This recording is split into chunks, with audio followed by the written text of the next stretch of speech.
Hola a todos. Bien, en esta clase vamos a discutir acerca de la evaluación comportamental del procesamiento auditivo central.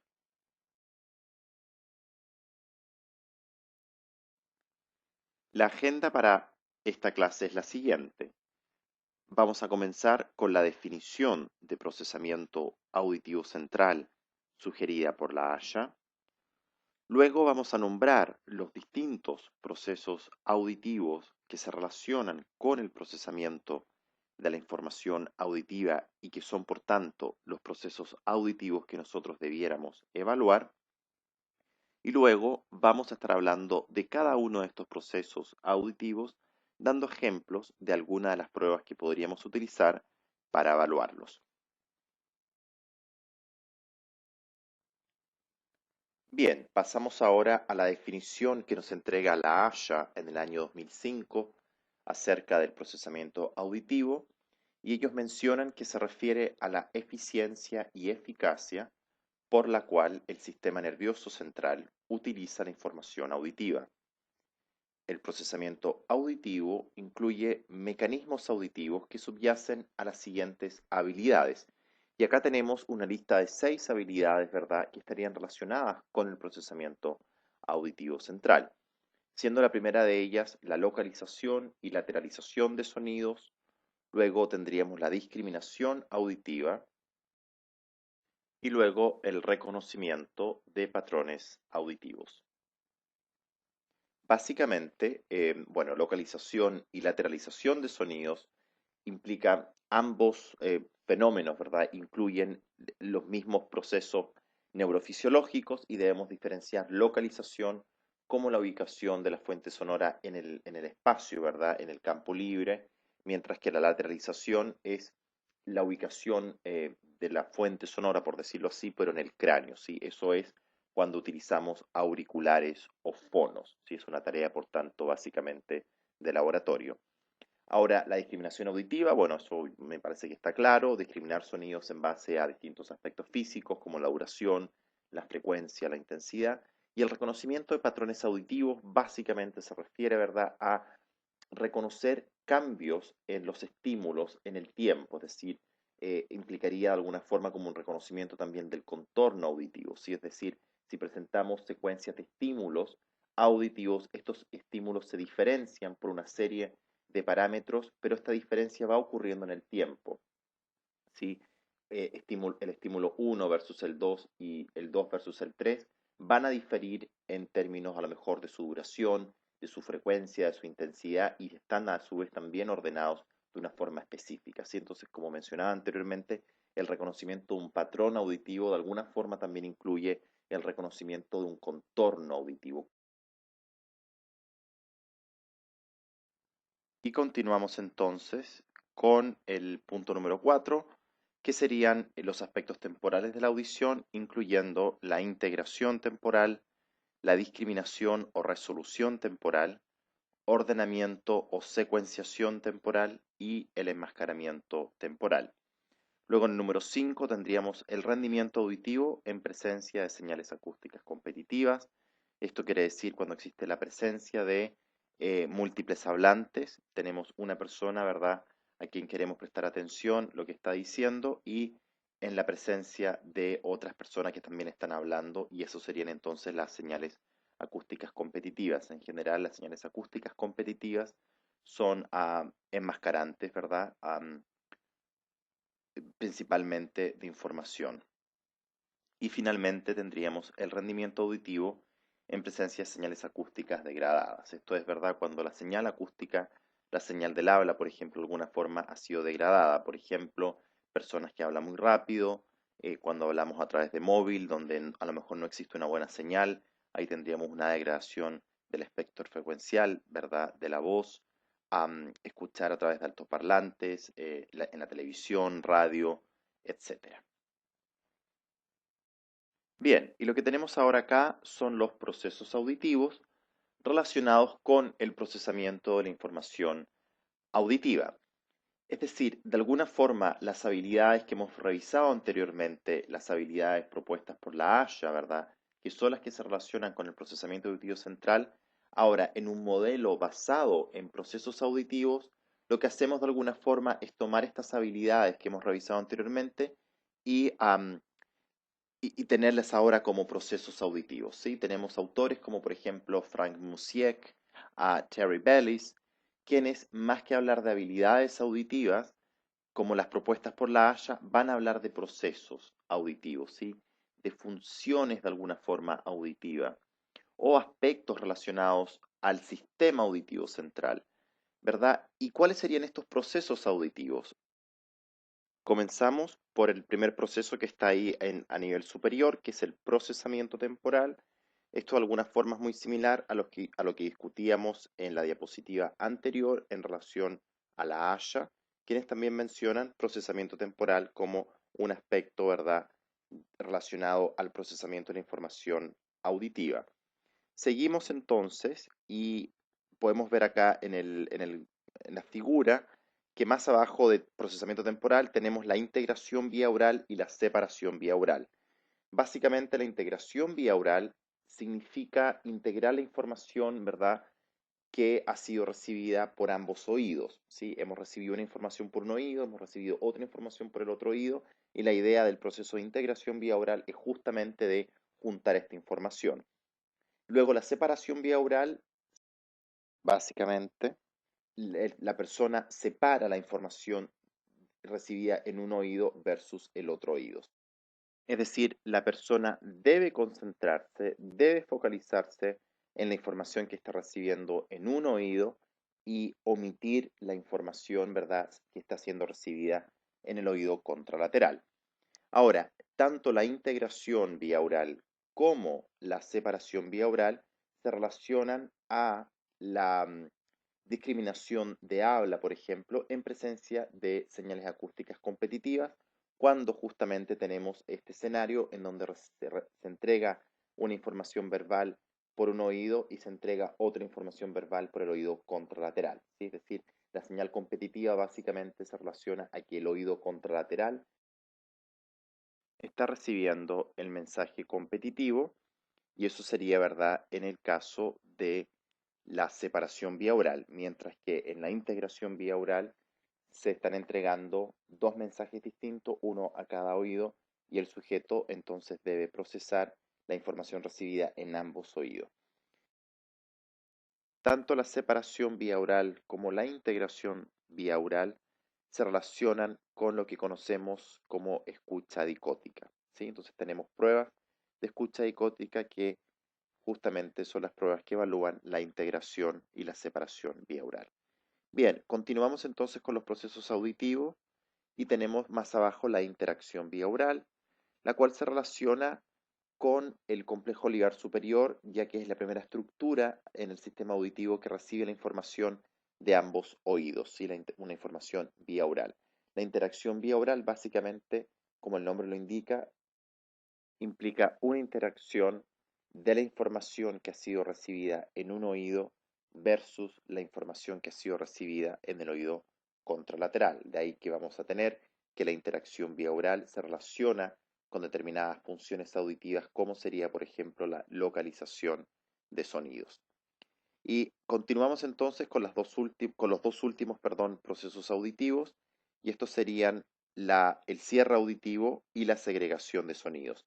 Ambos están juntos, ¿verdad? Bastante juntos porque tienen mucha relación uno al otro, principalmente o fundamentalmente cuando tenemos un sujeto que debe percibir el habla en presencia de ruidos competitivos. Lo primero que el sujeto, ¿verdad?, que el oyente debe realizar aquí es segregar los sonidos, segregar la figura auditiva del fondo auditivo y luego, ¿verdad?, completar la información que ha perdido. Entonces, segregación de sonidos implicaría básicamente establecer una figura y fondo auditivo, y el cierre auditivo se relaciona simplemente con el proceso de completar la información que ha sido perdida, perdón. Y esto tiene una íntima relación con lo que nosotros conocemos como procesos o influencias top-down en la percepción del habla, es decir, el conocimiento del idioma, el contexto, claves semánticas también van a ayudar a cerrar ese mensaje, ¿verdad? O a completar el mensaje las partes del mensaje que que se han perdido. Entonces tenemos que la segregación de sonidos y el cierre auditivo, ambos procesos se relacionan con el escenario en donde el sujeto debe atender a una persona que está hablando en la presencia de otros hablantes, en la presencia de señales acústicas competitivas, y el cierre auditivo se relaciona netamente cuando el oyente ha perdido información, ya sea porque ha habido ruido superpuesto, otras señales, ¿verdad?, que se han superpuesto al mensaje, o bien porque el mensaje mismo ha sido degradado, ya sea porque el hablante ha utilizado un habla muy rápida, porque se está hablando por teléfono, o bien en otras situaciones comunicativas en donde la señal, ¿verdad?, el mensaje se ha degradado por distintas razones. Muy bien, ahora entonces vamos a ver cada uno de los procesos auditivos y vamos a discutir algunas de las pruebas que podríamos utilizar para evaluar cada uno de estos procesos. Y comenzamos entonces con lo que sería la integración y separación vía oral.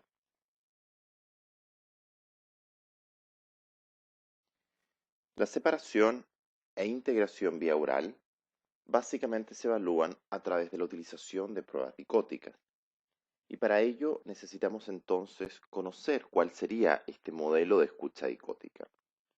El modelo de escucha dicótica nace a partir de algunos estudios de Broadbent hacia finales de los años 50, y luego es Dorin Kimura en el año 1961 quien postula, ¿verdad?, o sugiere un modelo anatómico de la escucha dicótica. Veamos un poco este modelo anatómico de la escucha dicótica sugerido, ¿verdad?, por Dorin Kimura. Básicamente, lo que se postula con este modelo anatómico es que cuando se presentan a ambos oídos información distinta al mismo tiempo, lo que vamos a hacer ahí es uso principalmente de la vía auditiva contralateral, ya que es más fuerte, ¿verdad? Presenta muchísimo mayor número de fibras auditivas en comparación a la vía auditiva ipsilateral. Por tanto, como les decía, al presentar información auditiva al mismo tiempo, ¿verdad?, a ambos oídos, y siendo esta información distinta, ¿ok? Lo que sucede acá entonces es que se va a activar fundamentalmente la vía auditiva contralateral. Por tanto, la información que recibimos en el oído derecho va a llegar a la corteza auditiva izquierda, y lo que nosotros presentamos en el oído izquierdo va a llegar entonces a la corteza auditiva derecha. Si la tarea que nosotros le pedimos al sujeto es que repita la información que ha escuchado, siendo los estímulos de tipo verbal, entonces vamos a necesitar de las áreas del lenguaje que estarían, ¿verdad?, que estarían en la mayoría de las personas ubicadas en el hemisferio izquierdo. Por tanto, la información que se recibe en el oído izquierdo, en un paradigma dicótico, ¿verdad?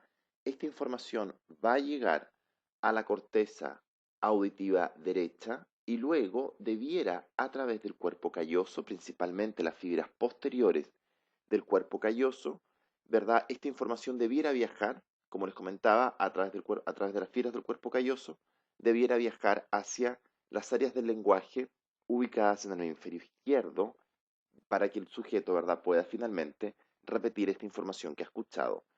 Este modelo funciona así, sin importar la tarea que le pedimos al sujeto.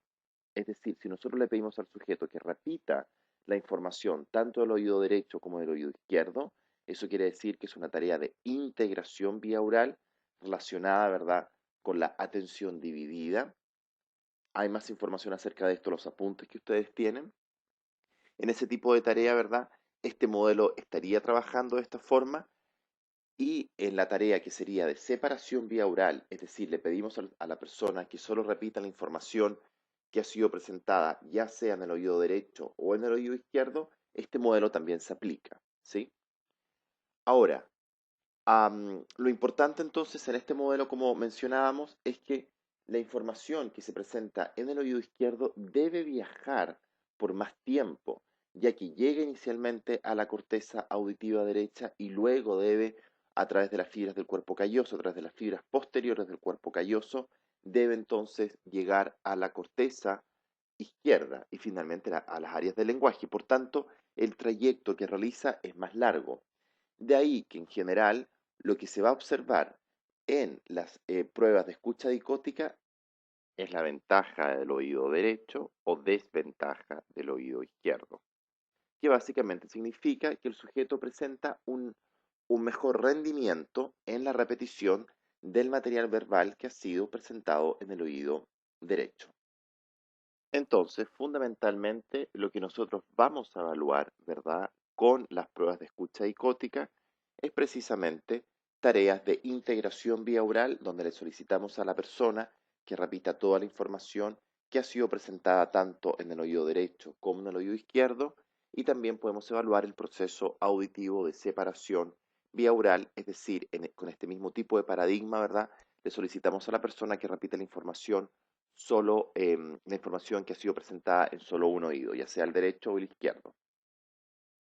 Ahora, en general, en lo que se refiere a la presencia de una ventaja de oído derecho o desventaja de oído izquierdo, fundamentalmente se relaciona con el tipo de material que nosotros vamos a utilizar. Sin duda vamos a tener una ventaja de oído derecho cuando el material es de tipo verbal.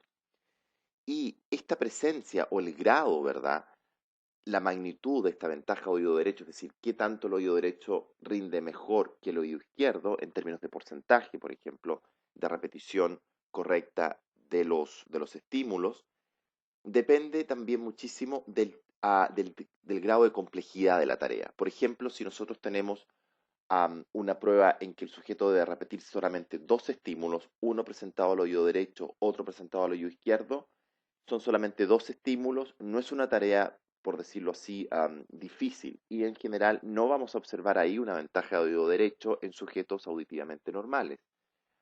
Pero si la tarea se complejiza y en vez de solicitarle, en vez de presentarle dos dígitos, uno a cada oído, se le presentan cuatro dígitos, dos dígitos a cada oído, o seis dígitos, es decir, tres dígitos a cada oído, ahí es donde vamos a comenzar, ¿verdad?, a observar esta ventaja de oído derecho. Es decir, la ventaja del oído derecho depende, por una parte, del tipo de material, vamos a observar una ventaja de oído derecho cuando presentamos material tipo verbal, y la magnitud de esta va a depender sin duda de la complejidad de la tarea.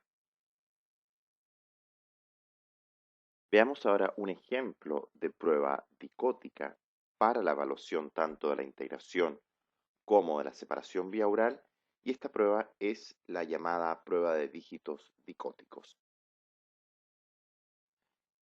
La prueba de dígitos dicóticos que les voy a presentar es una prueba que es parte de una batería de evaluación de procesamiento auditivo central que se llama batería Santiago APD. En esta prueba de dígitos dicóticos se tienen 20 sets o 20 presentaciones de 4 dígitos, es decir, dos pares de dígitos, ¿verdad?, que van a ser presentados de forma dicótica. Ahora, estos dígitos o estos estímulos, ¿verdad?, se presentan a una intensidad de 50 decibeles SL, es decir, en base al promedio tonal puro de las frecuencias 500.000 y 2.000 Hz para cada oído. Las tareas solicitadas pueden ser de atención dividida. Recordemos que atención dividida, el sujeto acá debiera repetir los 4 dígitos que ha percibido, ¿verdad?, que ha escuchado, y en la tarea de atención selectiva, que se relaciona con la separación bioaural, se le solicita al sujeto que repita solamente los dígitos escuchados, ya sea en el oído derecho o en el oído izquierdo. El puntaje de esta prueba se basa fundamentalmente en el porcentaje de dígitos repetidos correctamente, tanto en el oído derecho como en el oído izquierdo. Es decir, vamos a tener un porcentaje de dígitos repetidos correctamente en el oído derecho y en el oído izquierdo, y de esta forma entonces lo que podemos hacer después es obtener la ventaja del oído derecho o desventaja del oído izquierdo, y es simplemente restando los resultados del oído derecho menos los resultados del oído izquierdo. Los valores psicométricos de esta prueba, obtenidos a partir de la versión en inglés de la misma, sería de una sensibilidad entre el 75 y 80%. Esto ha sido reportado por Musiek en el año 1983. Y por otra parte, Miula y colaboradores en el año 1987 han reportado una sensibilidad del 57% y una especificidad del 75% en sujetos con trauma encefálico de larga data. Veamos ahora cómo los valores o el rendimiento en esta prueba difieren entre sujetos adultos jóvenes y sujetos adultos mayores con y sin pérdida de audición. En un estudio de Fuente y Ormazábal en el año 2007, se encontró con esta prueba un porcentaje de 98% de dígitos repetidos correctamente en un grupo de sujetos adultos jóvenes, y cuando hablo de estos porcentajes son del porcentaje combinado entre el oído derecho y el oído izquierdo, es decir, el porcentaje total de números que los sujetos fueron capaces de repetir correctamente, ¿sí? Vuelvo a insistir, es un porcentaje combinado o un promedio entre el oído derecho y el oído izquierdo. Entonces, un 98% en sujetos adultos jóvenes, este porcentaje cae en un 10%, ¿verdad? Obteniendo un 88% los sujetos adultos mayores con audición normal de acuerdo a la edad de ellos, ¿verdad? Y finalmente, sujetos adultos mayores con una pérdida de audición o con umbrales audiométricos bajo lo normal de acuerdo a la edad, quienes han obtenido un 82% en esta prueba. Es decir, vemos un efecto del envejecimiento sobre esta prueba y un efecto menor de la hipoacusia, ¿verdad?, sobre el rendimiento en esta prueba. Pasemos a ver ahora el proceso auditivo de procesamiento temporal. El procesamiento temporal es un aspecto importantísimo relacionado al funcionamiento del sistema auditivo central. Y esto es porque el procesamiento temporal tiene una relación muy importante con lo que es la percepción del habla, por una serie de características propias del habla, ¿verdad?, que requieren de un óptimo procesamiento de la información temporal que va, ¿verdad?, en la producción del habla. Ahora, definiríamos el procesamiento temporal como una habilidad del sistema auditivo de representar y procesar los cambios en la señal acústica que ocurren en el tiempo, es decir, la envolvente temporal de la señal, y eso, como decía anteriormente, lo relacionamos directamente con lo que sería, ¿verdad?, el habla, y sería también la habilidad de procesar transientes acústicas breves como el inicio de los sonidos y también las consonantes. Ahora, si vemos la importancia del procesamiento temporal para una adecuada percepción auditiva, diríamos, por ejemplo, que se requiere de una resolución temporal en la escala de microsegundos para el procesamiento de claves biaurales, y eso se relacionaría, ¿verdad?, con, por ejemplo, la localización de sonidos en el plano horizontal, milisegundos para el procesamiento de la sincronía temporal, décimas de milisegundos para el procesamiento de transientes del habla y sonoridad de las consonantes, y centésimas de milisegundos a segundos para el procesamiento de claves prosódicas y suprasegmentales relacionadas al habla y lenguaje. Ahora, el procesamiento temporal, como tal, como proceso auditivo, lo vamos a dividir en cuatro subprocesos o en cuatro aspectos que se relacionan directamente, ¿verdad?, con el procesamiento temporal. Y estos cuatro subprocesos o aspectos relacionados al procesamiento temporal serían el ordenamiento o secuenciación temporal, que se relaciona con secuenciar u ordenar los estímulos, ¿verdad?, en base a una serie de características, pero básicamente es ordenarlos del punto de vista temporal, es decir, qué estímulo ha ocurrido antes versus otros estímulos, ¿verdad? Ordenarlos en su secuencia. de aparición, ¿verdad? La resolución o discriminación temporal, que vamos a estar viéndola con un poco más de detalles mientras explique una de las pruebas para evaluar la resolución o discriminación temporal. Luego tendríamos la integración temporal, que básicamente se relaciona a la integración de las fibras auditivas a medida que el sonido va ocurriendo en el tiempo. Ahí es importante mencionar, ¿verdad?, que en los primeros 200 milisegundos de presentación de un sonido existiría lo que es la integración temporal. Las fibras auditivas se van integrando, van descargando, ¿verdad?, a medida que este sonido va prolongándose en el tiempo, y eso estaría ocurriendo en los primeros 200 milisegundos, ¿verdad?, de presentación de los estímulos. Y finalmente el enmascaramiento temporal, que se relaciona a la capacidad que sonidos tendrían, ¿verdad?, para enmascarar, ya sea anterogradamente o retrogradamente. Y ahí estamos hablando de espacios de tiempo entre el sonido enmascarante y el sonido, ¿verdad?, a ser enmascarado. Estamos hablando ahí de espacios de tiempo del orden de los milisegundos. Ahora, para evaluar clínicamente y desde el punto de vista comportamental el procesamiento temporal, tenemos pruebas clínicas para los dos primeros aspectos relacionados al procesamiento temporal. Es decir, tenemos pruebas clínicas para evaluar el ordenamiento o secuenciación temporal, y también tenemos hoy por hoy pruebas clínicas para evaluar la resolución o discriminación temporal. Para evaluar el ordenamiento o secuenciación temporal, existen dos pruebas clínicas, que serían la secuencia de patrones de altura y la secuencia de patrones de duración. Ambas pruebas se explican con detalles en los apuntes. Veamos ahora la resolución temporal.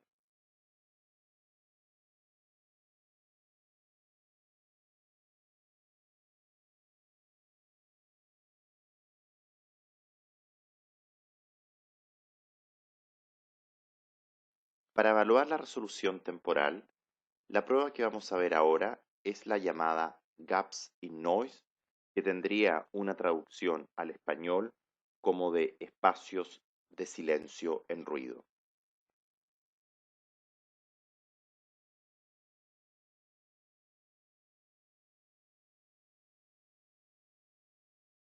Bien, entonces en relación a la prueba de Gaps in Noise, aquí podemos ver un ejemplo de presentaciones de la prueba.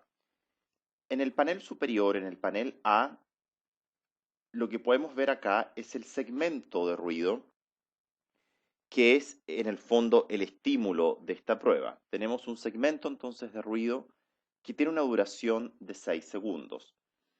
Ahora, la prueba básicamente consiste en un número de presentaciones de este segmento de ruido. Ahora, lo característico es que este segmento de ruido blanco, debiera decir, ¿verdad?, tiene cortes o gaps, ¿sí? Vamos, gaps básicamente significaría un corte o un espacio de silencio. Entonces, en cada una de estas presentaciones de este segmento de ruido, podemos tener estos cortes, ¿verdad?, o estos espacios de silencio que van a variar en su duración en milisegundos, ¿sí? Entonces, en el panel A lo que tenemos es este segmento de ruido blanco con un corte, ¿sí?, con un espacio de silencio de una duración de 10 milisegundos. Ahora, básicamente, la tarea para el paciente es señalar cada vez que él perciba uno de estos cortes. Entonces debemos instruir al paciente y señalar que nos señale cada vez que él perciba estos cortes en cada segmento de ruido. Ahora, las alternativas son que puede ser que haya o no un espacio, ¿verdad?, de silencio o cortes. Y cuando estos segmentos de ruido presentan espacios de silencio o cortes, podemos tener ya sea uno, dos o hasta tres de estos cortes. Y también vamos a tener presentaciones en donde no se presentan cortes, ¿verdad?, o espacios de silencio, que es lo que nosotros en el fondo estamos viendo en el panel B en el número 3. Simplemente vemos el segmento de ruido sin ningún corte, ¿sí? Entonces, básicamente el paciente debe señalar cada vez que percibe un corte, y cuando percibe estos cortes, ¿verdad?, debe indicar el número de cortes que percibe, es decir, 1, 2 o 3. Ahora, ¿cómo funciona esto en el fondo, desde el punto de vista del sistema auditivo? Cuando nosotros tenemos el segmento de ruido, el inicio del segmento de ruido va a estimular, ¿verdad?, la descarga de las fibras neuronales, y estas fibras neuronales van a comenzar, ¿verdad?, a descargar en conjunto. Cuando presentamos el corte o el espacio de silencio, como podemos ver ahí de forma abrupta, es decir, a un punto en particular o específico en el tiempo, la amplitud cae completamente a cero de este estímulo, y lo que nosotros esperamos ahí, que haya una sincronía neural, ¿verdad?, en relación a este corte. Es decir, cuando nosotros tenemos este corte, ¿verdad?, este espacio de silencio, lo que nosotros esperamos es que las fibras auditivas paren su descarga, ¿sí? Entonces, cuando se presenta este corte, las fibras auditivas debieran dejar de descargar, y cuando luego a los 5, 10, 12 milisegundos se vuelve a presentar nuevamente el estímulo, lo que esperamos ahí es que nuevamente las fibras auditivas ahora comiencen a descargar. Entonces, lo que sucede acá es que el cerebro interpreta esta inhibición en la descarga neuronal y este reinicio en la descarga neuronal, justamente lo va a percibir como un espacio de silencio o como un corte, ¿sí? Ahora, esto lógicamente se relaciona directamente con la resolución temporal, es decir, la capacidad del sistema nervioso auditivo central en descargar de una forma sincronizada, ¿verdad?, en relación a los inicios y términos de los estímulos. Bien, entonces, como les señalaba, esta prueba estaría consistiendo en la presentación de estos segmentos de ruido con presencia o no, ¿verdad?, de cortes o espacios de silencio. Y en el fondo, una vez que hemos presentado todos estos estímulos, lo que nosotros vamos a hacer es obtener un umbral de detección de gaps. La forma de obtención de estos umbrales se explica en los apuntes.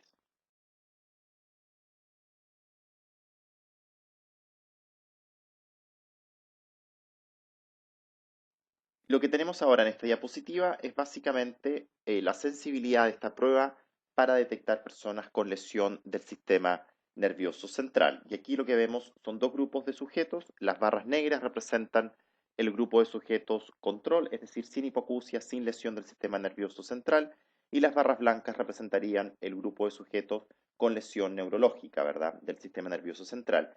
Y podemos ver que tanto para el oído derecho como para el oído izquierdo existe una diferencia en el umbral de detección de gap entre ambos grupos, los sujetos del grupo control y los sujetos con lesión neurológica. Y lo que vemos entonces en la tercera barra, que es la barra que presenta líneas negras, ¿verdad? Esa barra básicamente nos está representando la diferencia de milisegundos para los umbrales de detección de gap entre ambos grupos. Y podemos ver que para el oído derecho tenemos una diferencia cercana a los 4 milisegundos, y para el oído izquierdo tendríamos una diferencia de aproximadamente 3 milisegundos. Es decir, los sujetos con lesiones del sistema nervioso central rendirían aproximadamente a 3 milisegundos de diferencia en comparación al grupo sujetos controles. En otras palabras, los sujetos con lesiones neurológicas presentarían umbrales de detección de gap extendidos, superiores, ¿sí?, y alrededor de unos 3 a 4 milisegundos por encima del umbral de detección obtenido en los sujetos del grupo control.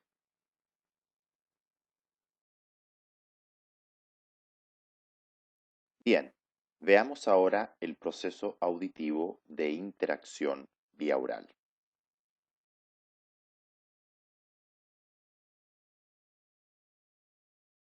Para evaluar la interacción vía oral, vamos a revisar la prueba de Masking Level Difference, que se traduciría al español como diferencia en el nivel de enmascaramiento.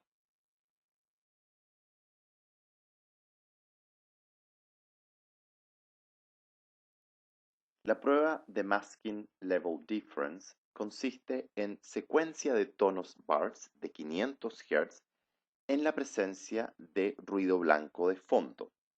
Ahora, el tono bars de 500 Hz puede estar ya sea en fase o fuera de fase entre ambos oídos, siempre teniendo el ruido blanco en fase entre ambos oídos. En esta prueba se van a presentar el tono bars de 500 Hz con el ruido blanco de fondo a distintas relaciones señal-ruido. En la prueba de Masking Level Difference disponible en Auditech, es una prueba que consiste en 33 presentaciones, en donde en cada presentación podemos tener este tono bars, ya sea en fase o fuera de fase, o bien puede que no tengamos el tono bars y solamente tengamos el ruido blanco. La tarea del paciente es señalar cada vez que oiga este tono bars, que es la señal, ¿verdad?, en la presencia de ruido blanco de fondo. Ahora, como les decía anteriormente, en cada presentación vamos a tener, si tenemos el tono bars, ¿verdad?, con el ruido de fondo, con el ruido blanco de fondo, vamos a tenerlo a distintas relaciones señal-ruido. Entonces, una vez que hemos entregado las 33 presentaciones, lo que se hace es un cálculo para determinar el umbral de detección del tono bars, ya sea en su condición de fase entre ambos oídos y en su condición de desfase entre ambos oídos. Entonces, el objetivo final de esta prueba es calcular o determinar la diferencia entre la detección del tono bars en su condición en fase entre ambos oídos y la detección del tono bars en su condición en desfase entre ambos oídos. Y eso es lo que le llamamos específicamente el Masking Level Difference o la diferencia en el nivel de enmascaramiento cuando se tiene el tono bars en fase versus en desfase entre ambos oídos.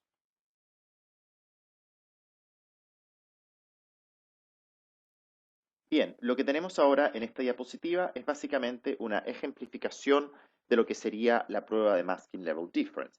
En el panel superior tenemos tanto la presentación del ruido blanco como de la señal, que es el tono bars de 500 Hz, ¿verdad? Recordemos que el ruido blanco, que sería ahí lo que aparece como masker, eso sería entonces, ¿verdad?, el ruido blanco, y recordemos que siempre se presenta en fase entre ambos oídos. Ahora, en caso de la señal, ¿verdad?, que sería este tono bars de 500 Hz, se estaría presentando en este caso en fase entre ambos oídos. Mientras que en el panel inferior tenemos nuevamente el ruido blanco, ¿verdad?, que sería el enmascarador y que se presenta en fase entre ambos oídos. Y acá lo que tenemos ahora entonces sería la señal de 500 Hz que se presenta en desfase, 180 grados en desfase, ¿verdad?, entre un oído versus el otro. Ahora, ¿qué es lo que sucede acá en el panel superior? Al no existir un desfase ni de la señal ni del ruido enmascarante entre ambos oídos, ¿verdad? Lo que el sujeto percibe es tanto el ruido como la señal de 500 Hz, tendría entonces la percepción de que ambos provienen del frente, ¿sí? Ahora, cuando en el panel inferior nosotros presentamos el ruido, ¿verdad?, en fase entre ambos oídos, y ahora presentamos la señal de 500 Hz en desfase entre ambos oídos, el sujeto lo que estaría percibiendo acá es que el ruido proviene a 0 grados azimut, ¿verdad? Proviene hacia el frente de él y la señal estaría siendo presentada hacia un oído, ¿ok? Entonces, cuando presentamos la señal en desfase entre ambos oídos, y presentamos el ruido, ¿verdad?, en fase entre ambos oídos, lo que estamos haciendo ahí, estamos entregando una clave biaural, es decir, estamos haciendo que la señal se separa espacialmente del ruido y eso es lo que entonces nos permitiría a nosotros hacer uso de claves biaurales para lo que sería la detección de señales en presencia del ruido de fondo y que es lo que en el fondo nosotros esperamos que el sujeto logre detectar la señal en presencia de ruido de una forma más fácil cuando la señal se presenta en desfase entre ambos oídos versus cuando tanto la señal como el ruido se presentan en fase entre ambos oídos, ya que eso implicaría que no existe una separación espacial entre la señal de 500 Hz, ¿verdad?, y el ruido blanco.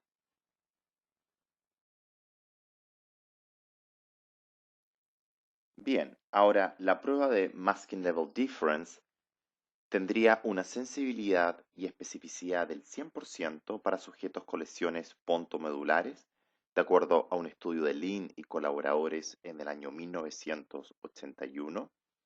Olsen y colaboradores en el año 1976 han reportado una sensibilidad del 50% para sujetos con lesiones extensas del tronco encefálico, y Carlson y Rosenthal en el año 1995 han reportado un 69% de sensibilidad para sujetos con compromiso del tronco encefálico.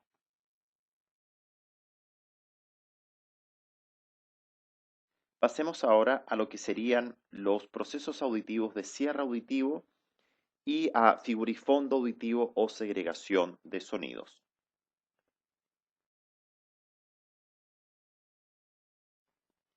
La clásica prueba para evaluar tanto el cierre auditivo como la figurifondo auditivo o segregación de sonidos es la prueba de habla en ruido. Pruebas de habla en ruido existen muchas, ¿sí? Y ello básicamente am, va a depender del tipo de estímulos que estemos utilizando, ya sea monosílabos, palabras bisilábicas o frases, oraciones, ¿verdad? Así como también el tipo de ruido que vamos a utilizar, ya sea un enmascarador de tipo energético, es decir, simplemente ruido blanco o ruido rosa, que es el ruido centrado en las frecuencias del habla, o bien un enmascarador más bien de tipo de información, enmascarador informacional, que ahí lo que nosotros tenemos son señales competitivas, es decir, un mensaje verbal como enmascarador. Ahora, en los apuntes se explica una prueba en particular de habla en ruido.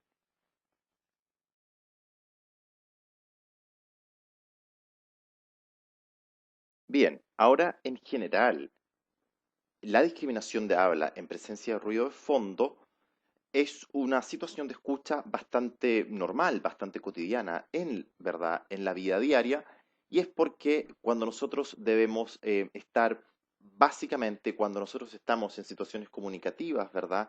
La gran mayoría de las veces existe ruido de fondo, existen múltiples hablantes, que es lo que sería, ¿verdad? El fenómeno de cocktail party descrito por Cherry, y es que, claro, efectivamente, al estar en una situación comunicativa, existen señales competitivas que van a interferir en la comprensión del mensaje hablado. Y entonces, en este tipo de situaciones es cuando el oyente inicialmente debe segregar los sonidos a través de utilización de claves tanto monoaurales como biaurales, y una vez que el mensaje ha sido segregado, ¿verdad? Debemos cerrar, el oyente debe cerrar la información o debe completar, ¿verdad? Esa información que se ha perdido. Y es así entonces, por tanto, que nosotros consideramos que en situaciones de discriminación de habla en presencia de múltiples hablantes es cuando el sujeto debe segregar inicialmente los sonidos y luego completar el mensaje ya que se ha perdido información. Por tanto, tanto los procesos de segregación de sonidos o figurifondo auditiva y cierre auditivo están involucrados entonces en este tipo de situación de escucha.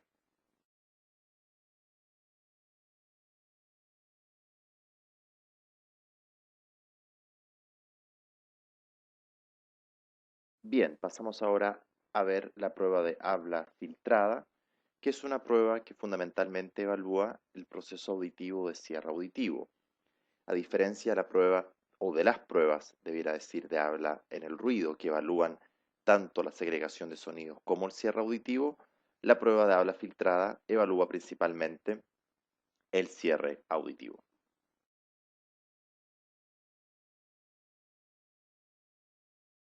La prueba de habla filtrada se explica con detalles en los apuntes y vamos a revisar ahora fundamentalmente aspectos como, por ejemplo, la sensibilidad de esta prueba.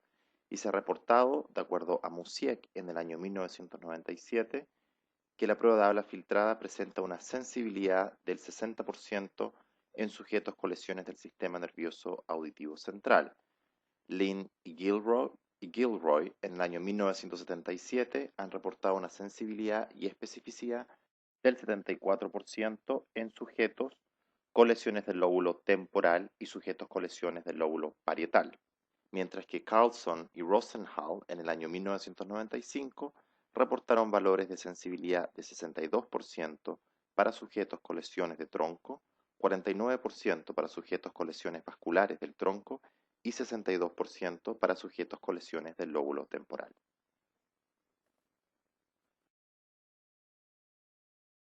Vemos ahora en esta diapositiva los resultados del estudio de Fuente y Ormazábal en el año 2007 en relación a la aplicación de esta prueba de habla filtrada en sujetos adultos mayores y sujetos adultos jóvenes. Vemos una diferencia significativa en el rendimiento entre ambos grupos, donde podemos observar que los adultos jóvenes rinden significativamente mejor que los adultos mayores. Es decir, el envejecimiento tendría un efecto sobre los resultados de esta prueba.